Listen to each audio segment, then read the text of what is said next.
Hello student, आज मैं आपको पढ़ाने जा रही हूँ क्लास 5 में सब्जेक्ट हिंदी। पेज नंबर 28 निकालिए, जिसमें आज हम लोग प्रश्न उत्तर बनाएंगे। पहला प्रश्न था, लेखक के बचपन के समय कलकत्ता की सड़कों का दृश्य कैसा दिखाई देता था? लेखक के बचपन के समय कलकत्ता पुराने ढंग की बस्ती थी।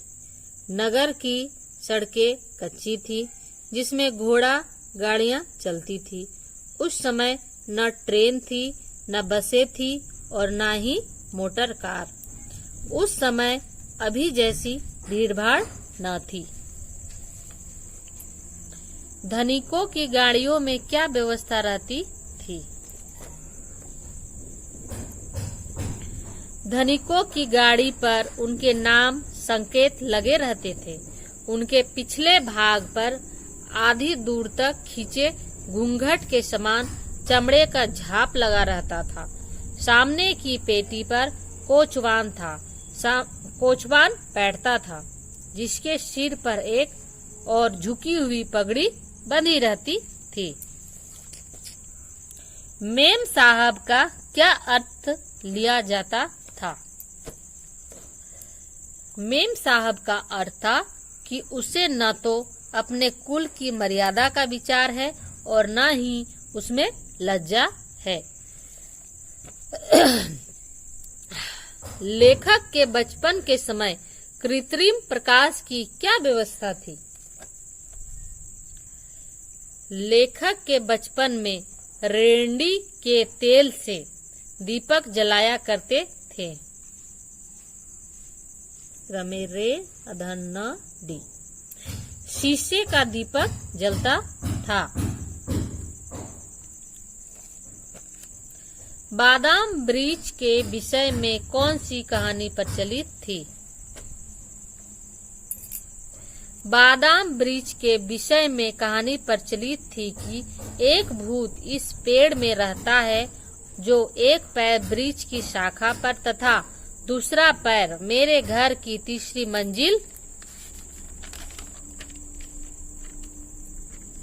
की छत पर रखकर खड़ा रहता है। सबूत था। लेखक के बचपन के समय घरेलू उपयोग के लिए जल की क्या व्यवस्था होती थी? लेखक के बचपन के समय घरेलू उपयोग के लिए जल माघ फागुन के महीने में ही गंगा का जल वर्ष भर के लिए बड़े बड़े घड़ों में भरकर रख लेते थे। सड़क के किनारे बने नालों से गंगा का जल आया करता था और उसी जल को तालाब में जमा किया जाता था। तो ये 6 नंबर का भी प्रश्न उत्तर हो गया। अब हम आगे बढ़ते हैं। विशेषण व विशेष अलग अलग करके लिखिए। जैसे है कच्ची सड़क, तो यहाँ पे किसकी विशेषता बताई जा रही? सड़क के। तो सड़क हमारा विशेष हुआ और विशेषता क्या है? कच्ची। तो ये हमारा विशेषण है। उसी तरह दुबले घोड़े, दुबले विशेषण है और विशेष घोड़े। इसी तरह इसको बना लीजिएगा। लिंग निर्णय करना है।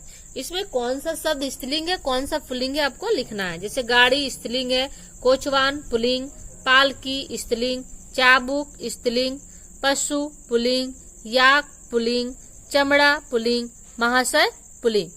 तो बच्चों, आप इसे अपनी नोट कॉपी में नोट कर लेंगे और साथ ही साथ याद करते चलेंगे। तो ये आज आपका होमवर्क है। Thank you.